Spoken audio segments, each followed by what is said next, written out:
আপনি যখন একজন কাচ্চি লাভার হবেন আর কাচ্চি খাবেন সেটার ভিডিও করবেন না, এটা তো হতেই পারে না। আসসালামু আলাইকুম এভরিওয়ান, কেমন আছেন সবাই? আশা করবো সবাই অনেক অনেক ভালো আছেন। আলহামদুলিল্লাহ আমরাও ভালো আছি। চলে আসলাম আরেকটি নতুন ভিডিও নিয়ে। আজকের ভিডিওতে শুধুই থাকছে কাচ্চিময় ভিডিও। আজকে হচ্ছে কাচ্চি টাচ্চি নিয়ে একদম ছোট আপুর বাসায় চলে এসেছি।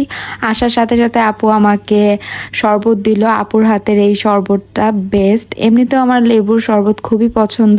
আর আমি যেহেতু আপুকে ফোন দিয়ে বলেছিলাম তুমি কোনো কিছু খাবে না, আমি আসলে খাওয়া দাওয়া করবে, তো আমার কাজ শেষ করে আসতে আসতে মনে হয় 5টা বেজে গিয়েছিল। আমরা 5টা বাজে লাঞ্চ করতেছি।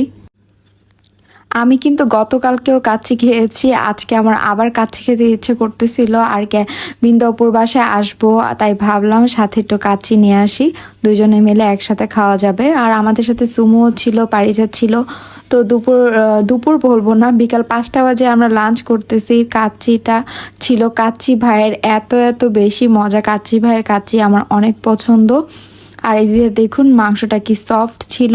আর সেদিন একদম বাসায় বসে আয়েশ করে খাওয়া গিয়েছিল। রেস্টুরেন্টে দেখা যায় ওইভাবে আমরা খেতে পারি না, ওইভাবে অনেক সময় পাবলিক প্লেসগুলোতে খাওয়া যায় না চাইলেও। তো আজকে হচ্ছে বাসায় এনে একদম তৃপ্তি করে খেয়েছি।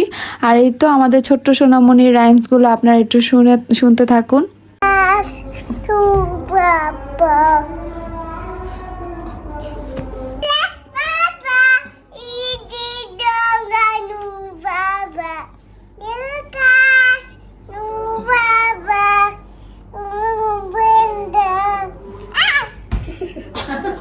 তো সন্ধ্যায় চা খেতে খেতে আজকের ব্লগটা এখানেই শেষ করছি। আপনারা ভালো থাকবেন, সবাই আমাদের জন্য দোয়া করবেন। আল্লাহ হাফেজ, আসসালামু আলাইকুম।